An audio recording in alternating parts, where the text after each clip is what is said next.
If it takes you 24 hours to a week to send a proposal after a sales call, you're probably losing deals you should be winning. Not because your offer's bad, not because you're too expensive, but because you're too slow. I've been in B2B sales for 13 years, closed tens of millions in revenue, and the biggest lesson I've learned in that time that many founders haven't is that inertia kills deals. Now, you might think that taking a week to get back to someone makes you look in demand. And to certain personality types, that's true. But for most, it makes it look like they're not your priority. So I build a system for my clients and I where the second a sales call ends, a fully written, on-demand bespoke proposal email is already drafted using the transcript from my meeting note taker. In this video, I'm going to show you exactly how it works and how you can build it for yourself. So the real problem is this. In most businesses that are founder-led, the founder is the person who are taking a lot of the sales calls, especially in the early days, and they end up becoming the bottleneck. Now, I've certainly felt this in my own business. I could have 5 or 6 sales calls back to back, and proposals before I built this system went into the I'll do it later, because you need to be in a different mindset to sit down and create a proposal versus the mindset that you need to be in to be effective on a sales call. So after a whole heap of back-to-back meetings, what ends up happening, and I don't know if this is, something that you resonate with as well, the energy tends to drop after a big call spree, and you're not really in the mood to go and sit and create proposals, even though you know it's the right thing to do.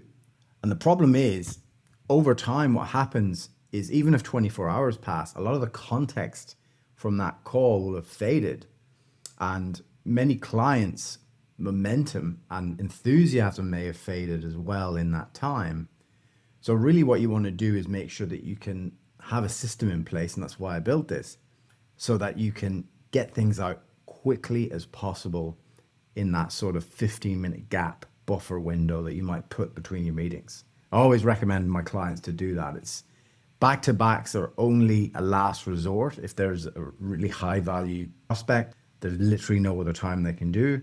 But normally you want at least 15 minutes to half an hour decompression time between calls so that you're in a position to sit down, write notes, and gather yourself so you can send off these emails. And to a buyer, speed is a signal for competence. And to many buyers, speed is a proxy for certainty. And that's what particularly businesses with large amounts of money to spend, that's what they pay for, certainty. They don't care about price.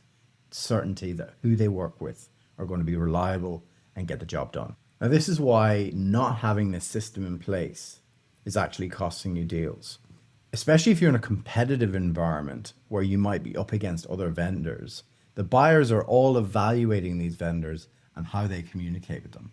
So if the first vendor feels really organized, quick to reply, they're held in a good stead. And on the other end, if you've got a slow vendor, they feel a bit more chaotic. It feels like they don't have their ship in order. And decision momentum is very much an emotional one. So the deal doesn't die because they said no. More often than not, it dies because you, as a founder, or even as a senior leader within a business, you broke the momentum by not getting back to them fast enough. So in the example I'm about to show you, I'm using Fathom and Make.com as that's my default toolset. But we've made a number of these for our clients across Make, Zapier, N8N, and even Pabbly, depending on their tech stack. And so far with what we've tested for our clients is we can make a flow similar to the one I'm about to show you that will work for Firefly's note taker, Otter AI, and even Google Meet's native transcriber via a workaround. Now let's get started into this specific example. So basically how it works is you have a new recording happens inside. Now this section here of the scenario is specific to Fathom, because what happens inside of Fathom, and this also works by the way on the Fathom free plan. So I highly recommend, especially if you've got HubSpot, to use Fathom. But one of the downsides of using it is once a call ends, that fires an event. But you might be in a scenario where the call is ended, but it's not being fully transcribed by the note taker. So we put in these steps here to basically stop an uncompleted transcript from running through this flow. So once it's triggered, we put it to sleep for 2 minutes just to allow it to work its magic. Then what we do is we open a data store inside of Make, and we put in and plug in the recording ID. So what this does is it will stop duplicates happening, because you want to avoid a scenario where this runs twice for the same recording. So this data store get record will stop that. And then what we do is we put in a filter that basically when that data store doesn't exist, that the flow will continue. So if this is a brand new event, what will happen is it will go into Fathom, it'll go to sleep, it'll pass through this because there's no existing data element, and then it gets to the add/replace record. So if we open this up, this is where you're putting in the recording ID. And that's how you get your backstop for the rest of this flow to work.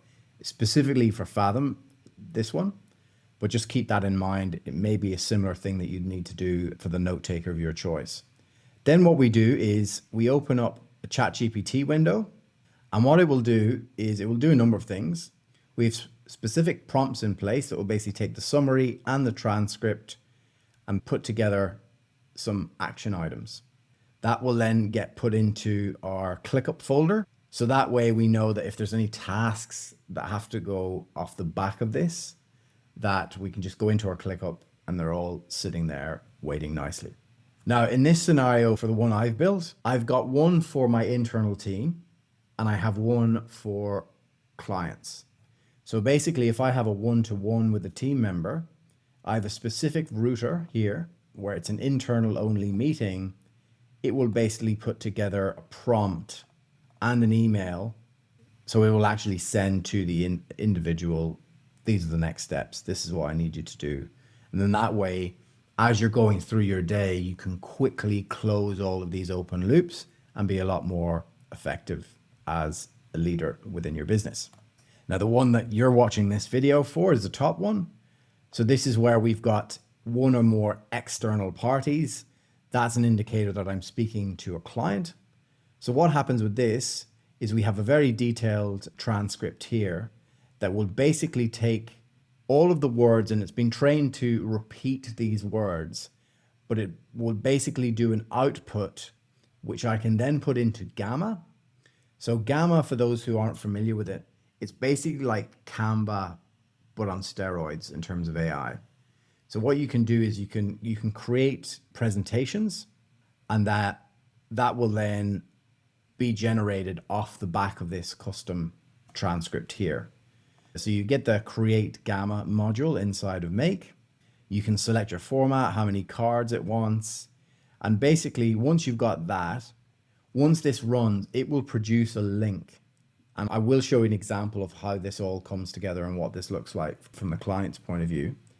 But what happens is because you get a URL, you can put that URL into a draft. Now, in this scenario, it is possible that you can set this up to automatically send. But the reason I always recommend the clients to make it a draft rather than have it just automatically send is you need to have a human oversight in all of these systems.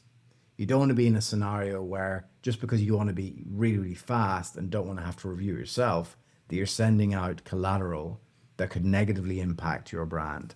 So that's why we always make sure to create a draft email rather than just straight up send an email.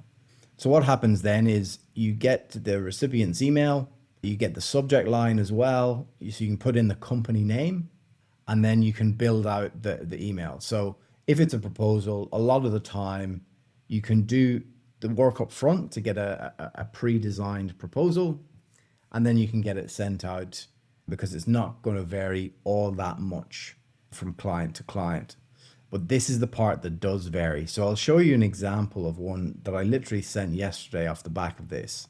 So this is the doc that got produced automatically, and it will repeat the words that they used inside of that sales call, because that's the thing that's going to really help conversion. It's when people feel heard And the best way to do that is repeat the language that they use. You can really maximize the chance of conversion. There's also the offer document. And, I put that all together within 10 minutes of the call being completed. So what I really want to emphasize here is you're not removing thinking from the equation. You're just removing the delays and the friction to getting that email sent off. Now, these prompts that we're using inside of those examples, they're not generic ChatGPT prompts. They're very specific. It makes sure that it effectively extrapolates their language from their call, the pain points that are most important to them, also reference any constraints that they mentioned on the call. And it feels really hyper-personalized because it is. And going back to the importance of closing loops as fast as possible, it makes you a much better operator when you have systems in place that allow you to do this instantly. So who this system is for service-based B2B founders who tend to do a lot of pitching and pitch decks. Consultants, it works really well for agencies, and basically anyone who sells via conversation or live demo. Now, who it's not for are people who are running e-com businesses or in commodity-based sales. Now, I break down a system like this every week inside of our school community, the LinkedIn Founders Club. So it's specifically for B2B founders who want to remove themselves as a bottleneck in their sales process.